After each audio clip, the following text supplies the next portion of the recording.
G'day prospectors, Tony from Gold Talk Leonora, and I give you fair warning, this video will contain some horrible noises of me puffing and panting.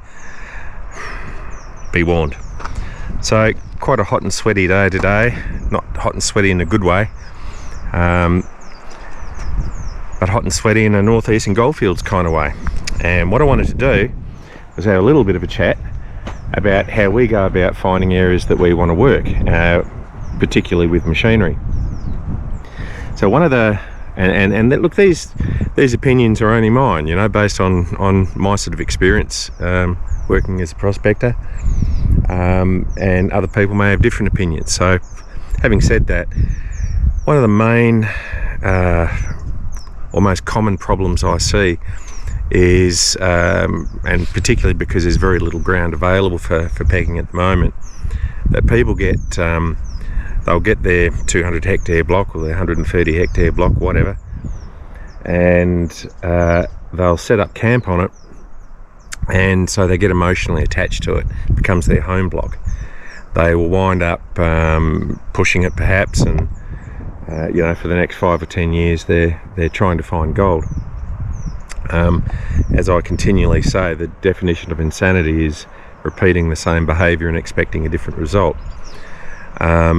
Lisa and I have been down that path as well, you know, and we've learnt the hard way that you need to be prepared to move and remain highly mobile, and sort of build up the numbers. It is a numbers game. You need to build up the portfolio of tenements and get in, have a look and get out. And so what that'll inevitably do is put you in a position where you have to make assumptions, but you have to take a bit of a punt. Particularly, you know, you wind up in a situation where you don't have any personal history of gold in a particular area. So how the heck do you decide whether it's going to be worthwhile or not? Ultimately you don't, which seems like the whole thing's a bloody waste of time, but it's not. So the thing is, a lot of people, you know, because these days a 2 grammer is a big nugget. Don't know where that comes from, but it is for a lot of people. So people, you know, let's say they pull an ounce off a little patch, they're sort of contemplating pushing it. The thing is that, and you never will know what's underneath until you start pushing, but back to the topic of this little vid, I want to see areas that have got a really good pedigree. I want areas that have a history of kilos of gold. I'm not really that interested in areas that have got an issue of ounces of gold. And although that sounds arrogant, it's sort of where you need to be. And I think anyway, you want to choose the areas that were most productive, and go back and see what there is.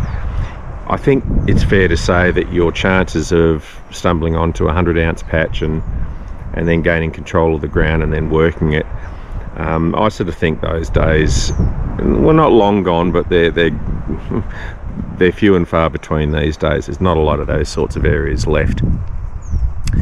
So as I said, invariably you wind up working other people's ground or old areas. This is a classic spot here. Lisa and I call it Wild Creek, and you'll see why in just a little bit. And this is an area where in this particular spot we have no history. We've been dry blowing over the backside of the hill for probably at least 12 months and doing quite well over there. And as we do, Lisa was walking around. Well, she does most of the work, I think everyone knows that. Lisa was walking around detecting, looking for new areas and new runs, and came across this place. And even though we live in the area, we didn't really know about it. So we've had a close look at it, and we've spoken to the company that owns the ground, and we'll wind up dry blowing most of this, I think. So, but let me just take you through what we see. It's always harder with a camera to pick things up. We can see that it sort of resembles an aerial view of the battlefields of France in 1917. And we'll just go for a walk up the creek. Now, really interestingly here, we've got some classified bundies. So it tends to make me think that they've had a dry blower here at some stage. But then when we look around, all of this material over here is doesn't look like it's been classified to me. We can see trees growing out of the mullock pile. So how bloody old is this ground? Who knows? And as we walk up, this is the bit where you hear me puffing and panting. If you get distressed, just turn the sound off. Now, there is so much junk in this creek, best of luck trying to prospect it with a detector.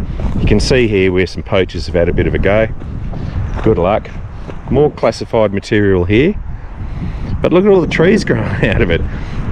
So this is old work. We can see by the creek running through here, I've got a bit of depth. I can see that I've got greenstone from the bank up, and it looks hard as a horse hard on the other side as well. So what I'm hoping is we've got plenty of material there that we can feed through a plant. We keep walking up. More dig holes. Good luck. Whew. Someone's dug a big deep hole. I hope it was a big horseshoe, you bloody poaching bastard. Through here, and again, it doesn't look like it's being classified here. Shoved around definitely, but it doesn't look like it's been dry blown. But then we do see some bigger rocks over here. But have a look at the bloody thing. There is heaps of ground to work, and if there wasn't gold here, I'll go bloody he. Now, I'm quite sure that the big stuff's gone. We might get lucky, but I have no problems chasing small stuff every day of the week. Look at this bloody hole. Some cheeky bugger's been in there making a little one-man foxhole. All up here, more and more and more. Heaps of tons, heaps of it. Now this has been classified as well, the big stuff. So, you know, maybe it's been dry blown completely. I don't care if it has. Until I've done it, it means nothing. More importantly, okay, so we can see some probable bedrock here. But, you know, we've got a couple of foot of dirt here to play with over a massive area. You can see right down the creek here and all the way up here, and so it goes. A little bit light on for dirt up at this stage.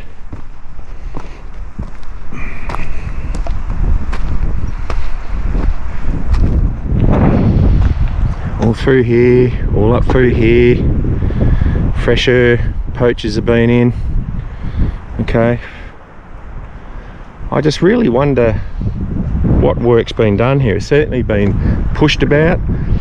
It sort of feels like it's been dry blown in places, but then it feels like it's not, where you're saying no classification at all. So I don't know.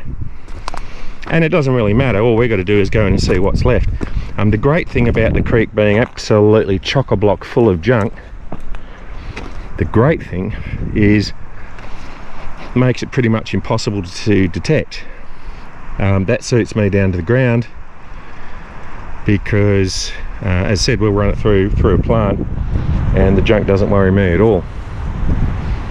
So we keep working up slope, wondering where it's gone. It's widening out a bit up here. Bloody hell. I'm expecting some bloody Germans to pop their head out of the trench and say Achtung Engländer. Crikey.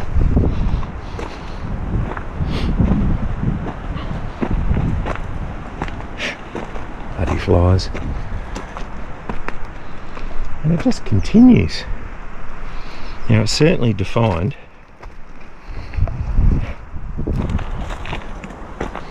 So we've got heaps of work here. And the great thing is, even if it's only a couple of foot deep, it doesn't worry me, because there'll almost certainly be pockets. Now I can see it going up that way, but definitely up here to this big open area. So let's have a poke around up here. There'll certainly be some little pockets there that we can hook out and have a fat old time in. Again, people have been detecting through here, good luck.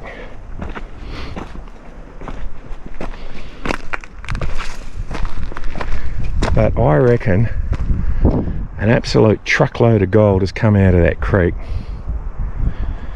It's an assumption, but I reckon it's a bloody good one. And Lisa and I would spend probably close to 10 grand's worth of diesel, which is a lot of money in anyone's language, you know, in diesel and mob and demob and everything else. So it is a punt, but I think it's well worth it to see what's left. And at, you know, 3,000 bucks an ounce, we don't need a heap. So it keeps going. And this is where I find it gets really interesting. So companies have come in here to do a bit of drilling, and they've pushed some ground out to make up a drill pad. That's all right, all of this dirt still has potential.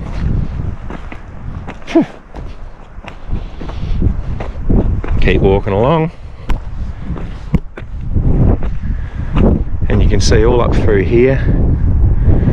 Right, God, look at it.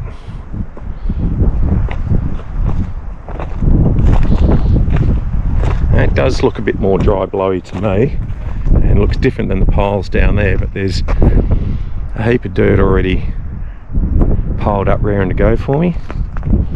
That's quite civilised. And we can see down here, we're certainly on the hard, and they've had a little bit of a poke up here with a bigger machine.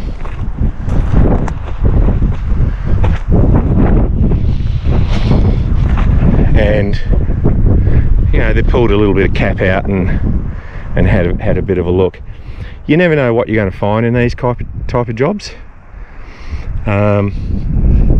We can see here we've got a polygeneric conglomerate, which is a fancy way of saying snot, where we've got transported material that's sort of been glued together with mud, and that needs pulling apart to have a really good look. You can see that layer of snot that's been washed over here, and then your bedrock on the other side. So I'd want to scratch that out and have a good look, but not much going on that side. But down that creek, absolutely bloody dealt to. And the great thing is, on this side of the hill over here, we've got another 6 weeks work. Just amazing. So I suppose what I'm saying eventually is, this is the kind of ground that Lisa and I are looking for. We're looking for ground that has potential. You know, we're not going to stumble onto a virgin patch. Well, who knows? I mean, Lisa's out working a little patch she found the other day, so it always, you know, can always happen. But it's not enough to keep our equipment going, and that's the key. If our equipment's standing around doing nothing, hello. If our equipment's standing around doing nothing, then we're not making any money. Where do we put it? Bloody places like this. How many kilos came off this spot? And just walking down the road, you can see it again. I'll turn Stephen around.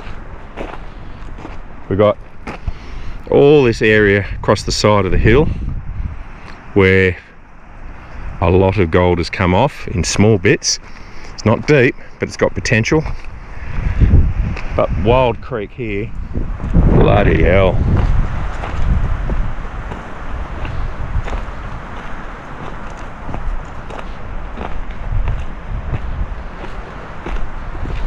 I just want to get in there with the dozer and get rid of those pesky trees.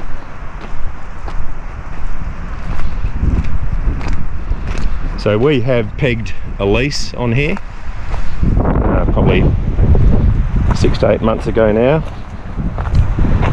and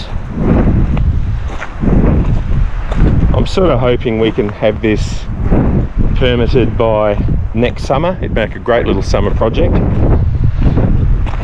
It's not too far from home.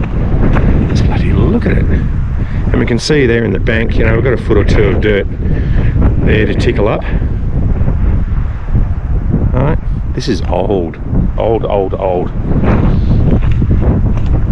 And I'm thinking before 1980s. This is really old, I reckon, but just by the size of the trees.